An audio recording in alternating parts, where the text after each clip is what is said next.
नमस्कार दोस्तों, आप सभी का स्वागत है हमारे YouTube चैनल मान्या लाल किताब रेमेडीज में। आज मैं आपके साथ बात करने जा रहा हूं कन्या राशि के बारे में और आज का मुख्य टॉपिक होगा अप्रैल 2024 का महीना। इस महीने में ग्रहों का जो बड़ा परिवर्तन होगा वो कन्या राशि के जातकों के ऊपर कैसा असर दिखाने वाला है। दोस्तों, आज मैं आपके साथ उन पक्षों के ऊपर बात करूंगा जो सबसे ज़्यादा प्रभावित करते हैं हमारी ज़िंदगी के ऊपर। जैसे कि अगर आप व्यापार करते हैं तो स्थितियां कैसी रहेंगी, अगर आप नौकरी पेशा हैं तो वहां पर आपकी स्थितियां कैसी रहेंगी, आपकी सेहत कैसी रहेगी, अगर आपने कहीं से कर्ज लिया है तो कर्ज उतरेगा या क्या उसका परिणाम निकलेंगे, अगर आप विदेश में हैं, अगर आप शत्रुओं से पीड़ित हैं, तो हर फैक्टर के ऊपर, हर पक्ष के ऊपर आज मैं आपके साथ बात करने लगा हूं। दोस्तों, आज जो एनालिसिस लेके आया हूं आपके लिए, ये एनालिसिस जो होता है वो ऐसे ही नहीं वीडियो डाल दी जाती। इसके लिए ज्योतिषों के साथ सलाह मशवरा किया जाता है, कई बुक्स रीड करके उससे ज्ञान अर्जित किया जाता है और रोज़ के रोज़ हमारे पास जो कुंडलियों का विश्लेषण होता है उस एक्सपीरियंस के साथ हम कन्या राशि के लिए एनालिसिस निकालते हैं और उसके बाद ही ये वीडियो पोस्ट करते हैं। सो दोस्तों, किसी भी पक्ष को आपने स्किप नहीं करना, ये वीडियो आपने अंत तक देखनी है, क्योंकि इसमें मैं आपके साथ हर पक्ष पे बात तो करूंगा ही, लेकिन किन दिनों में विशेष रूप से आपने सावधानियां यूज़ करनी है, क्योंकि सावधानियां एक ऐसे उपाय होते हैं। जब बारिश पड़ रही हो तो अगर हम छाता यूज़ ना करें तो पानी हमें पूरा भिगो देता है, लेकिन अगर बरसात के मौसम में अगर हम छाता ले लें तो काफ़ी हद तक हम पानी से अपना बचाव कर सकते हैं। सो जो दोस्तों, ज़्यादा समय ना लगाता हुआ हम शुरू करते हैं। कन्या राशि में अप्रैल 2024 का जो महीना होगा वो कैसा रिजल्ट देगा, ग्रहों का जो परिवर्तन होगा। कुछ ग्रह ऐसे होते हैं जो लंबे समय तक एक ही भाव में बैठते हैं, जैसे शनिदेव हो गए, वो 2.5 वर्ष तक एक ही भाव में बैठते हैं। ऐसे ही राहु और केतु के बारे में कहा गया है कि राहु और केतु जब भी ट्रांजिट करते हैं तो 1.5 वर्ष, पूरे 18 महीने के लिए एक ही भाव में बैठते हैं। ऐसे देवगुरु बृहस्पति जो हैं वो भी 1 वर्ष से कुछ समय अधिक तक एक ही भाव में बैठते हैं। हालांकि वहां पर बैठकर कभी वो वक्री या कभी मार्गी हो जाते हैं, लेकिन लंबे समय तक एक ही भाव में बैठते हैं। लेकिन दोस्तों, क्यों हम आपके लिए हर समय जो है मासिक भविष्यफल लेके आते हैं? क्योंकि आपने सुना होगा कि समय एक जैसा नहीं रहता। जब इतने बड़े ग्रह जब 2.5 वर्ष के लिए आते हैं तो फिर क्यों लेके आते हैं? क्योंकि कुछ ऐसे ग्रह हैं जो हमें सबसे ज़्यादा प्रभावित करते हैं। जैसे सूर्य देव जो हैं, जिनको ग्रहों का राजा कहा जाता है, वो हर महीने में अपना भाव बदलकर दूसरे भाव में गोचर करते हैं। ऐसे अन्य ग्रह हैं जो थोड़े थोड़े टाइम के बाद अपना भाव परिवर्तन करते हैं और जैसे जैसे ये परिवर्तन होता है वैसे वैसे आपकी ज़िंदगी में पॉजिटिव और नेगेटिव चीज़ें जो हैं वो आपके सामने आती हैं। ऐसा रिज़ल्ट देखने को मिलता है। दोस्तों, इस मैं बात करूंगा आपके साथ केतु। दोस्तों, जहां पर 6 नंबर लिखा है ये आपकी कन्या राशि है और केतु जो हैं वो आपके लगन में बैठे हैं। केतु बुध की राशि में जब बैठते हैं तो बुध एक ऐसा ग्रह है जिसके ऊपर कोई भी ग्रह बड़ी जल्दी नियंत्रण कर लेता है। सो केतु जिसकी तासीर जो है वो एक राक्षसी प्रवृत्ति के ग्रह हैं। जैसे राहु और केतु जो हैं वो राक्षसी प्रवृत्ति के ग्रह हैं। सो आपके मन की अवस्था ऐसी होगी कि आपको संतुष्टि नहीं मिल रही। इस समय आपके मन के अंदर अजीब सी भावना चल रही है और आत्मा जो है वो आपकी संतुष्ट नहीं है। एक तो जो प्रथम भाव होता है वो आपकी आत्मा होती है। आत्मा में केतु जैसे ग्रह का बैठना, दूसरा सूर्य और राहु का जो ग्रहण दोष लगा हुआ है, जो युति बनी हुई है, जिसका पूरे विश्व, पूरे ब्रह्मांड के ऊपर असर देखने को मिल रहा है, क्योंकि सूर्य जो है वो राजनीति के कारक हैं। सो इस समय उस युति का प्रभाव भी जो लगन के ऊपर सीधा दिख रहा है, जिससे आपकी जो आत्मा है वो संतुष्ट नहीं है। आपके मन में ऐसा विचार आ रहा है कि अगर आप कोई व्यापार कर रहे हैं उसमें तेजी नहीं आ रही तो आपका मन कर रहा है कि मैं ये व्यापार छोड़कर कोई और व्यापार कर लूं। आप अपनी ज़िंदगी में कुछ परिवर्तन करना चाहते हैं, लेकिन दोस्तों, अगर आपने कुछ चेंज किया भी इस महीने तो थोड़ा बहुत चेंज करना। ये नहीं करना कि पिछला व्यापार टोटली बंद कर कर किसी नए रोजगार की तरफ आगे बढ़ना। अगर आपने ऐसा किया तो कहीं ना कहीं केतु आपके लिए वो अच्छा साबित नहीं करेगा, क्योंकि वो जो ब्रह्म की स्थितियां आपके दिमाग के ऊपर बना रहा है, आप तो फिर उसकी बातों में आ जाएंगे और मैनेज नहीं कर पाएंगे। तो आपने किसी भी हद में पूरा चेंज नहीं करना, थोड़ा बहुत चेंज जो है वो आप कर सकते हैं। दूसरी बात, जो लोग व्यापार नहीं, जो लोग नौकरी पेशा हैं, वहाँ पर भी उनको संतुष्टि नहीं मिल रही। कन्या राशि के जातकों को उनको लग रहा है कि मैं यहाँ से नौकरी छोड़कर तो दूसरी जगह नौकरी कर लूँ। लेकिन यहाँ पर भी मैं आपको सावधान करना चाहूँगा कि जिन लोगों ने, जब तक आपको दूसरी कंपनी में जॉब मिल नहीं जाती, ऑफर लेटर आ नहीं जाता, लीगली डॉक्यूमेंट्स के ऊपर आपके सिग्नेचर नहीं हो जाते, तब तक आपने अपनी पुरानी जो रीसेंट जॉब चल रही है उसको नहीं छोड़ना। अगर आपने पुरानी जॉब छोड़ के नया बाद में सोचा कि मुझे नहीं मिल जाएगी, तो वहाँ पर भी आप केतु की बातों में आ जाएंगे। सो परिणाम आपके अनुरूप नहीं आएंगे। सो आपने किसी भी हद में बहुत बड़ा चेंज जो है वो अपने जीवन में नहीं करना। सो जो आत्मा की शांति नहीं मिल रही आपको, इसका मुख्य कारण केतु का लगन में बैठना और सूर्य और राहु का दुष्प्रभाव जो है वो आपके लगन के ऊपर पड़ रहा है, जिसकी वजह से ये दिक्कतें आ रही हैं।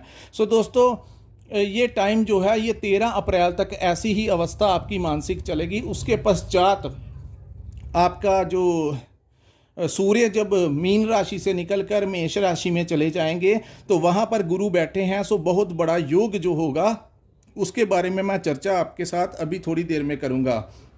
अब मैं बात करता हूँ दोस्तों, यहाँ पर आपके छठे भाव में शनि और मंगल की युति बनी है। शनि और मंगल के बारे में कहा गया है कि ये दोनों ही विस्फोटक ग्रह हैं। जहाँ पर शनि देव के बारे में कहा गया है कि ये न्याय के देवता हैं, कर्म के देवता हैं, वहीं मंगल को एक ऐसा सेनापति कहा गया है कि वो सेनापति जो हर मैदान में फतेह करके जीत के ही वापस लौटता है। सो मंगल बहुत ज़्यादा ऊर्जावान ग्रह है। सो मेहनत के साथ ऊर्जा भी आपके शरीर में बढ़ेगी। दोस्तों, छठा भाव क्या रिप्रेजेंट करता है? छठा भाव रिप्रेजेंट करता है हमारे कर्ज को लेकर, हमारे लोन्स को लेकर, हमारे कोर्ट केसेस को लेकर, हमारे शत्रुओं को लेकर, हमारी हेल्थ को लेकर। पहले बात करते हैं जिन लोगों के ऊपर कोर्ट केस लगा हुआ था 2021-22-23 में, जैसी स्थितियां कन्या राशि के ऊपर रही, तो उस दौरान या पिछले लंबे समय से दौरान जिनके ऊपर कोई कोर्ट केस लगा हुआ है, अगर अप्रैल महीने में रिजल्ट आना हुआ तो स्थितियां आपके फेवर में ही आएंगी। कन्या राशि के लिए ये जो शत्रुनाशक योग है, यहाँ पर या तो कोर्ट्स, अगर आपकी स्थितियां शनि या मंगल की जन्म कुंडली के अंदर अच्छी हुई, तो ये दोस्तों आपको यही योग जो है या तो कोर्ट के बाहर ही आपका कॉम्प्रोमाइज़ हो जाएगा, या अदालत से आपके फेवर में ये जो हो रिज़ल्ट आएगा उसमें बहुत ज़्यादा चांसेस होंगे। ज्योतिष विद्या के अनुसार आपके पक्ष में आने के चांसेस होंगे, क्योंकि यहाँ पर बैठ कर ये शत्रुहंता योग बनाते हैं जो तमाम तरीके के शत्रुओं का नाश करते हैं।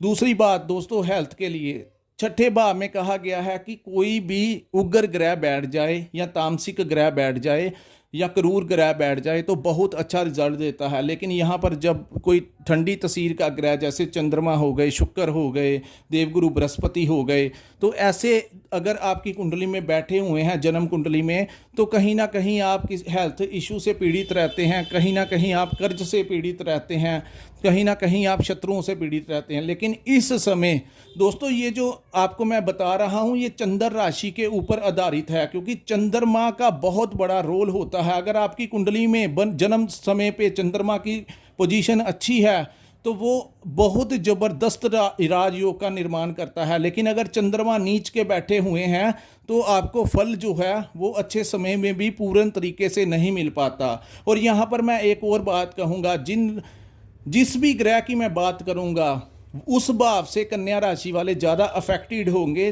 जिस ग्रह की महादशा आपकी जन्म कुंडली के समय आपके ऊपर चल रही है। तो उस ग्रह से या महादशा चल रही है या अंतरदशा चल रही है तो उससे प्रभावित, उस भाव से ज़्यादा प्रभाव आपको कन्या राशि को मिलेगा। अगर तो शनि या मंगल की चल रही है तो इस समय आपके लिए बहुत सुनहरा टाइम होगा। अगर आपकी ज़िंदगी में इस समय गुरु बृहस्पति की चल रही है तो थोड़ा सा प्रॉब्लम क्रिएट होने के चांसेस हैं। अगर राहु की चल रही है तब भी थोड़ी सी प्रॉब्लम्स जो हैं वो दिखाई दे रही हैं। लेकिन अगर शनि या मंगल की चल रही हैं तो बहुत ही ज़बरदस्त परिणाम जो है अप्रैल महीने देखने को मिलेगा। वहीं हम बात करेंगे जो मतलब कि आपके हॉस्पिटल में दवाइयों के ऊपर पैसा खर्च हो रहा था, आपको उससे निजात मिलेगा। अगर आपकी बॉडी में कोई छोटी मोटी दिक्कत हुई तो दवाई से ही आपकी ठीक होने के चांसेस होंगे, क्योंकि यहाँ पर ये रोग हंता योग भी बनाते हैं शनि और मंगल बैठकर। सो आपने देखा होगा कि पूरे ब्रह्मांड के अंदर कुछ ऐसे देश भी होंगे जहाँ पर विस्फोट एक दूसरे के ऊपर बमबारी कर रहे हैं, सैनिक एक दूसरे से लड़ रहे हैं। जैसे आपने रशिया का वार जो अभी चल रहा है देखा होगा, तो इसमें 23 अप्रैल तक संभावनाएं ज़्यादा उग्र होने की है, क्योंकि ये दोनों जब युतियां बनाते हैं तो विस्फोट करवाते हैं। सो पूरे विश्व में ऐसी घटनाएं जो हैं वो देखने को मिलेगी। एक और युति बनी हुई है दोस्तों इस समय, जो कि 13 अप्रैल तक रहेगी। उसको कहते हैं सूर्य और राहु की युति। सूर्य जो राजनीति के कारक हैं उनको राहु ग्रहण लगाने वाले हैं, जिसकी वजह से राजनीति बड़े लेवल पर अफेक्टेड होगी। भारत की सियासत में आप देखें तो जैसे अरविंद केजरीवाल के साथ अभी उनको जेल जाना पड़ा, कुछ मंत्री होंगे जो अपनी पार्टी को छोड़कर दूसरी पार्टी को ज्वाइन कर लेंगे, कोई यहाँ से निकलकर दूसरी जगह जाएगा। तो ऐसी जो संभावनाएं हैं ये अकेले भारत के नहीं पूरे विश्व के ऊपर दिखाई दे रही हैं। लेकिन आपका, क्योंकि हम भारत में रह रहे हैं तो इलेक्शन सिर पे है, इसलिए आपका सारा ध्यान जो है वो भारत की राजनीति पे ऊपर है। सो जो ये जो उथल पुथल मची हुई है, ये उथल पुथल जो है 13 तारीख तक, 13 अप्रैल तक और भी ज़्यादा अफेक्टेड आपको दिखाई देगी, जिसका प्रभाव बड़े बड़े राजनीतिक लोगों के ऊपर पड़ेगा। अगर उनके ऊपर ये प्रभाव पड़ेगा तो कन्या राशि के ऊपर भी इस युति का प्रभाव पड़ेगा। सो मैं आपको बताऊंगा कि किन दिनों आपने सावधानी यूज़ करनी है, क्योंकि दोस्तों 8 अप्रैल का वो समय होगा जब राहु पूर्ण बल के साथ सूर्य देव को निगल लेंगे। राहु क्या है? एक सिर है, गर्दन के नीचे का हिस्सा नहीं है। सो 3-4 घंटे का वो टाइम होगा, अमावस का वो दिन होगा जब वो सूर्य को निगल लेंगे। सो जैसे ही वो सूर्य को निगलेंगे, सूर्य देव कहते हैं कि उस समय अति पीड़ा में चले जाते हैं, जिसका असर पूरे ब्रह्मांड को में देखने को मिलता है। सो कोई भी जीव जंतु इंसान इस ग्रहण के प्रभाव से बच नहीं पाया, तो कोई भी मांगलिक कार्य उस समय नहीं किया जाता। यहाँ तक कि मंदिरों के कपाटों को भी बंद कर दिया जाता है। ग्रहण की युति का इतना दुष्प्रभाव होता है। सो दोस्तों ये युति जो है आपके पार्टनरशिप के भाव में बनी हुई है। हालांकि मीन राशि में सूर्य उच्च के होते हैं। यहाँ पर आपको एक बेनिफिट वाला बात बताता हूँ। जैसे ही 13 तारीख का समय निकल जाएगा, उसके बाद आपके लिए सोने पे सुहागा ये होगा कि शुक्र यहाँ पर बैठे रहेंगे इस महीने, और शुक्र मीन राशि में गोचर कर रहे हैं। अब जो रिलेशनशिप में प्रॉब्लम्स आ रही हैं 13 तारीख के बाद वो अचानक से आपके फेवर में हो जाएंगी। आप अपने पार्टनर के साथ कहीं घूमने फिरने का प्रोग्राम बना सकते हैं। जो लोग व्यापार करते हैं, सोशल मीडिया के साथ जुड़े हुए हैं, जो लोग ऑनलाइन व्यवसाय करते हैं, रेडीमेड कपड़ों का काम करते हैं, लग्जरी आइटम्स का काम करते हैं, होटल इंडस्ट्री के साथ जुड़े हुए हैं, जो लोग गवर्नमेंट जॉब्स करते हैं, तो हर तरीके से फैशन इंडस्ट्री के साथ, फिल्म इंडस्ट्री के साथ जुड़े हुए हैं, उन लोगों को, कन्या राशि के जातकों को विशेष लाभ जो है वो अप्रैल महीने देखने को मिलेगा। क्योंकि शुक्र इतने बली हो जाएंगे, वो मालवीय राजयोग का निर्माण करेंगे, जिससे आपको आपका आर्थिक पक्ष तो मजबूत होगा ही होगा, आपका जो मन होगा वो भी बहुत अच्छी अवस्था में रहेगा। जो प्रॉब्लम्स आपके लिए सूर्य और राहु क्रिएट कर रहे थे, जो घर में लड़ाई झगड़ा या तनाव का माहौल जो पैदा हो रहा है, उससे आपने बचना है 13 अप्रैल तक। क्योंकि ये ग्रहण के समय के आसपास तनाव का माहौल इतना बढ़ जाएगा कि आपने कोई भी मांगलिक कार्य नहीं करना। अगर आप पार्टनरशिप में काम करते हैं तो वहाँ पर भी आपने अपने पार्टनर के साथ कोई लड़ाई झगड़ा नहीं करना। पार्टनरशिप का मतलब दोस्तों अकेला बिजनेस पार्टनर नहीं होता। यहाँ पर मैं आपको बताऊँगा कि मैरिज पार्टनर, लव पार्टनर, ये सारे पार्टनर जहाँ पे लगता है, ये हमारी ज़िंदगी का एक हिस्सा होता है जहाँ पर सूर्य और राहु की युति बनी हुई है। सो इस युति के दौरान जैसे ही ये युति टूट जाएगी और सूर्य निकलकर मेष राशि में चले जाएंगे, तो तब तक के लिए आप लोगों ने सावधानी से निकालना है। किसी से लड़ाई झगड़ा नहीं करना, नहीं तो राई का पहाड़ बनते हुए ज़्यादा समय नहीं लगेगा। दोस्तों इसके बाद मैं आपको बताऊंगा कि नौकरी में आपके कैसे रहेंगे। जैसे ही सूर्य गुरु के साथ मिलेंगे, हालांकि अष्टम भाव में सूर्य के जो परिणाम होते हैं वो अच्छे नहीं होते, लेकिन यहाँ पर ये रहस्य का भाव है, मृत्यु का भाव है। इस खाई के अंदर सूर्य जब गुरु के साथ मिलेंगे और बुध के साथ मिलेंगे तो दो योग और इस महीने बनेंगे। एक तो सूर्य गुरु का जब योग बनता है तो आपको धन लाभ होता है, आपकी प्रमोशन के चांसेस बढ़ जाएंगे। आपके उच्च अधिकारी जो हैं वो आपसे इतना प्रभावित होंगे कि आपकी प्रमोशन करवा सकते हैं। सो आपको हर तरफ से आपको मान सम्मान इज्जत की प्राप्ति होगी। लेकिन यहाँ पर एक दुष्प्रभाव होगा कि आपने अपनी पिता की सेहत का विशेष ध्यान रखना है। कहते हैं हर सिक्के के दो पहलू होते हैं। जहाँ पर सूर्य जो कि पिता के कारक है तो वो खाई में ही, चाहे वो यहाँ पर उच्च के हो गए हैं तो आपके लिए अच्छा होगा, लेकिन आपने सिर्फ अपनी पिता के सेहत का ज़्यादा ध्यान रखना है। तो उनके लिए आपने अवेयर रहना है, कहीं उनको कोई हेल्थ की कोई इशू क्रिएट ना हो जाए। तो यहाँ पर ये दिखाई दे रहा है कन्या राशि के जातकों के लिए 13 के बाद। लेकिन दो बड़े योग, एक बुध अदिति योग, सूर्य और बुध। दोस्तों जो लोग राजनीति में हैं, जो लोग जॉब करते हैं, जो लोग व्यापार करते हैं, अगर तो आप राजनीति में हैं तो आपकी कोई प्रेजेंटेशन है, स्टेज के ऊपर आपने स्पीच देनी है, तो आप अपनी स्पीच से लोगों को प्रभावित करने का दम रखेंगे 13 तारीख के बाद। वहीं मैं बता दूं जो लोग नौकरी करते हैं, उनकी कोई प्रेजेंटेशन है, क्लाइंट्स के साथ उनकी कोई मीटिंग है, तो क्लाइंट्स आपकी बातों में आ जाएंगे। क्योंकि सूर्य और बुध जब मिलते हैं तो बुध आदित्य योग का निर्माण होता है। ये एक ऐसा योग है जो आपके अंदर के कम्युनिकेशन स्किल्स और आपके कॉन्फिडेंस को बहुत ज़्यादा बढ़ा देता है। सो जैसे ही ये योग बनेगा आपके अंदर एक अजीब सी ऊर्जा आएगी, जो एक ऐसी पावर आएगी जो आपके अंदर के स्किल्स को इतना बढ़ा देगी कि क्लाइंट्स आपकी बातों में आ जाएंगे और वो प्रोजेक्ट आपको मिल जाएगा। और वहीं मैं बात करूं व्यापारियों के लिए, तो उनको भी कोई नया टेंडर सरकार से, कोई आपकी पुरानी पेमेंट फंसी हुई है जो आपको नहीं मिल रही, तो वो पैसे आने के चांसेस जो हैं वो अप्रैल महीने में बनेंगे। सो दोस्तों तीन महायोग जो हैं वो कन्या राशि में दिखाई दे रहे हैं। अब मैं आपको बात करूंगा दोस्तों, यहाँ पे शनि देव की एक कुदृष्टि पड़ेगी जिसकी वजह से सूर्य अफेक्टेड होंगे। सो सूर्य को अफेक्टेड से बचने के लिए सिर्फ यहाँ पे ज़्यादा प्रॉब्लम करेगा, आपने किसी भी इल्लीगल, कोई आपको लालच देगा इस महीने की ऐसा करेंगे तो बहुत ज़्यादा फ़ायदा होगा, तो उसकी बातों में नहीं आना। हालांकि कोई विशेष नुकसान नहीं लग रहा, लेकिन किसी भी इल्लीगल एक्टिविटी में इन्वॉल्व नहीं होना, क्योंकि सूर्य जिस भाव में बैठे हैं, शनि की एक कुदृष्टि सूर्य के ऊपर है। सो कहीं ना कहीं एक कोशिश करेंगे इस युति के प्रभाव से आपको कोई नेगेटिव रिजल्ट मिले। लेकिन हमारी वीडियो बनाने का मकसद होता है कि आपको कोई भी गलत गतिविधि में इन्वॉल्व नहीं होना। वहीं कर्ज को उतारने की कोई ना कोई संभावना बनेगी, आपका कोई रास्ता मिलेगा, कुछ ना कुछ ऐसा होने वाला है जो आपकी ज़िंदगी को बड़े स्तर पर चेंज करेगा, और वो चीज़ें जो होंगी वो आपकी फेवर में होंगी।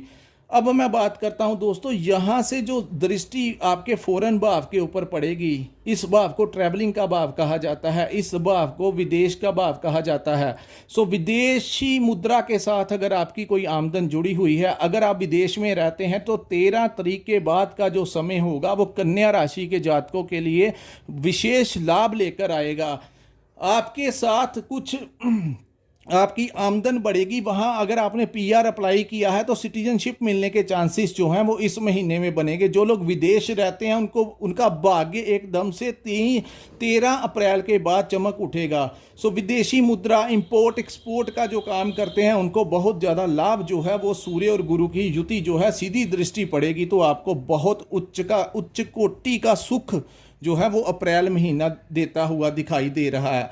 वहीं हम बात करेंगे कि जिन लोगों की शादी नहीं हुई उन लोगों की लव मैरिज होने के चांसेस हैं, क्योंकि शुक्र जिस भाव में बैठे उच्च के रिजल्ट देंगे, वहाँ पर आपकी लव मैरिज भी हो सकती है, या आपके घर में कोई प्रस्ताव शादी का आ सकता है। सो आप शादी के बंधन में बंध जाएंगे। अगर ऐसा कार्य करना है, कोई मांगलिक कार्य होना होगा, तो वो आप 13 तारीख के बाद को ही, शुक्र एक्टिव हो चुके हैं, ऐसा काम हो सकता है। लेकिन अगर कोई भी शगुन का काम करना होगा तो दोस्तों 13 अप्रैल के बाद जब सूर्य का गोचर राहु से युति टूटेगी तो तब करना। यहाँ पर एक मैं आपको चीज़ बताता हूँ कि यहाँ पर सूर्य और राहु जब युति बनाएंगे तो दोस्तों यहाँ पर वो आपको एक्स्ट्रा मैरिटल अफेयर की तरफ धकेल सकते हैं।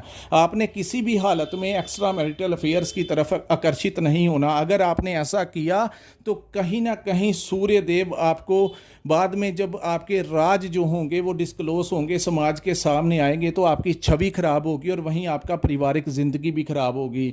तो यहाँ पर क्योंकि राहु षड्यंत्रकारी ग्रह है और जैसे ही वो शुक्र के ऊपर अपना प्रभाव डालेगा तो कहीं ना कहीं अगर आप मेल हैं या फीमेल हैं, आप किसी ऑपोजिट सेक्स की तरफ आकर्षित हो सकती हैं। या हो सकते हैं।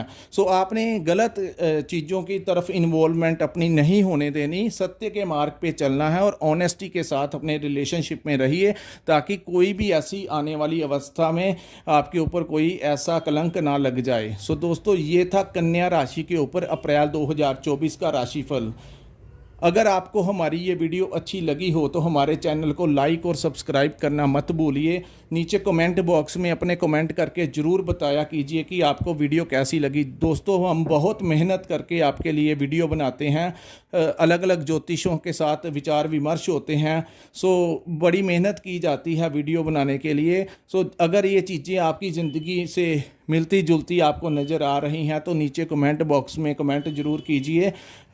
जब आप कमेंट करते हैं तो हमारे अंदर हमें होता है कि कोई हमारी मेहनत की एप्रिसिएशन कर रहा है, तो जिससे हमें हिम्मत मिलती है आपके लिए और नई अपडेट्स लेके आते रहने की।